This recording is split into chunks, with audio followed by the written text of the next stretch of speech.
ግን ኦርቶዶክሳውያን ቢያንስ አንድ አቡነ ዘበሰማያት ማለት ያቅተና። በማለዳ የሥራችሁ መጀመሪያ ብርሃኗ ስትፈነጥቅ የልባችሁ ብርሃን በጸሎት ይፈነጥቃል። አትመርከኩ። ቢያንስ እጆቻችሁን ዘርግታችሁ ትቆማላችሁ። ብዙ አታብዙ። ቢያንስ እንኳን ጸሎት ትጸልያላችሁ። አቡነ ዘበሰማያት ትደግማላችሁ።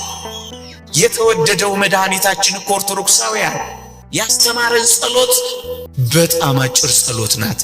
ይህቺን እንኳን ማድረግ ሳንችል የምንኖር እኮ ብዙ ነን ኦርቶዶክሳውያን። የታለ ጸሎታችን? ስራችሁ ላይ ለስምንትና ከዛ በላይ ለሆኑ ሰዓታት ለብዙ ጊዜያት አልጋችሁ ላይ ለበርካታ ቁጥሮች ተኝታችኋል። እስከ ዛሬ የተኛንበት እድሜ ቢቆጠር ስንት ይሆናል? እስከ ዛሬ የበላንበት ሰዓት ቢደመር ምን ይሆናል? አንዲት ደቂቃ ጸሎት ያውም የአራሽ የተኳሽ ጸሎት ይሏታል። እያረሱ የሚጸልዩት ጸሎት፣ መሳሪያ እየወለወሉ የሚጸልዩት ጸሎት፣ የቋሚ የለጓሚ ጸሎት ይሏታል። ለሁሉም ሰራተኛ የምትስማማ ጸሎት አቡነ ዘበሰማያት እንኳን ያቀተናል። ለዚህ እኮ ነው መጫወቻ የሆነው ወገኖቼ። በጣም አጭር ጸሎት ነው ጌታችን ያስተማረን ወገኖቼ፣ በጣም አጭር ጸሎት። ይህንን እንኳን ከልባችን መጸለይ ያቀተናል። ይህን ጸሎት እንኳን 7 ጊዜ እያዛጋን ማለት ይገባን ነበር ኦርቶዶክሳውያን። ምን አይነት ረድኤተ እግዚአብሔር መንፈስ እግዚአብሔር ርቆን ይሆን ይሄን እንኳን መጸለይ ያቃተ?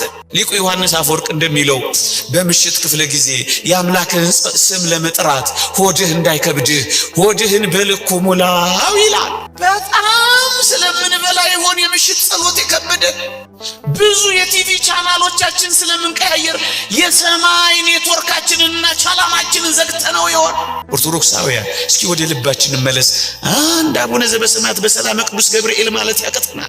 ትንሽ ደቂቃ ቴሌቪዥናችንን መዝጋት ያቀተናል። ትንሽ ደቂቃ አፋችንን ዝም ማለት ያቀተናል። ትንሽ ደቂቃ ቤቱን ጸጥ ማሰኘት ይሳነናል። ትንሽ ደቂቃ ወደ ልባችን ተመልሰን ህሊናችንን ወደ ሰማይ መዘርጋት ያቀተናል። ትንሽ ደቂቃ እግዚአብሔር ብዙ እኮ አልፈለገም። አቡነ ዘበሰማያት ብቻ። ያን አባት አልሰማችሁም? በረሃ የሚኖር አባት ነው። ሁል ጊዜ ጸሎቱ አሉ አቡነ ዘበሰማያት። ያውም እኮ ዘልቆት አይሄድም። አባታችን ሆይ አባታችን ሆይ አባታችን ሆይ ብቻ ነው የሚለው። ከብዙ ዘመን በኋላ እግዚአብሔር መልአኩን ላከና አሉ ኧረ ስምህ ይቀደስ በለኝ ብሎ ያኮበታሉ። እሱ ምን ላይ ፖስት ተደርጓል? አቡነ ዘበሰማያት ላይ ቆሟል። ምን ላይ ቆማችኋል እናንተ? ወሬ ላይ ምንም የማትፈጥሩትና የማትለውጡት ፖለቲካ ላይ ምንም እዚህ ፈቅ የማታደርጉት የዓለም ኢኮኖሚና ርዕዮት ላይ በአንድ ነገር ፈቅ ማድረግ ትችላላችሁ፣ በአንዲት አቡነ ዘበሰማያት ብቻ። እሱን ተጠነዋል። እዩት ይህ አባት ኧረ ስምህ ይቀደስ በለኝ ብሎ መልአኩ ሲልክለት እንዳለ ታውቃላችሁ። ገና አቡነ ዘበሰማያት የሚለው ራሱ የገና መግቢያው ራሱ መች ገና ጠገብኩት፣ መች ጠግቤው ነው ስምህ ይቀደስ ምለው። አባትነትህን አስቤ ልጅነቴን ተዘክሬ መኖር ራሱ ጣፍጦኝ አቡነ ዘበሰማያት ላይ ቆሜያለሁ አለላችሁ። ምን ላይ ቆማችኋል ኦርቶዶክሳውያን? እናንተ ጀምራችሁ ትታችሁታል። በየመሃሉ እንደ ሀገራችን ኔትወርክ አቆራርጣችሁታል።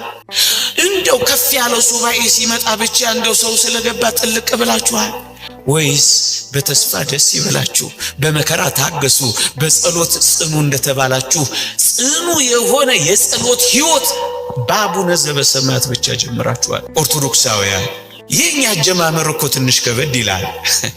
አንዳንዶቻችን ገና ቤተ ክርስቲያን ወንጌል እንደሰማን ገና እግዚአብሔር ቤት መምጣት እንደጀመር በጣም ይገርማችኋል። ጸሎታችን ብዛቱ ውዳሴ ማርያሙን፣ ውዳሴ አምላኩን፣ መልካ ኢየሱሱን፣ ዳዊቱን፣ ወንጌሉን እማንጸልየው የለም። ትንሽ ከረምረም እያልን ስንመጣ ስንቀንስ ይሄ አሲምፕቶ አይነክ የተጠጊ ነው የሚባለው ይሄ በሂሳብ ትምህርት ሲወርድ ምን ላይ ደርሳችኋል ወገኖች?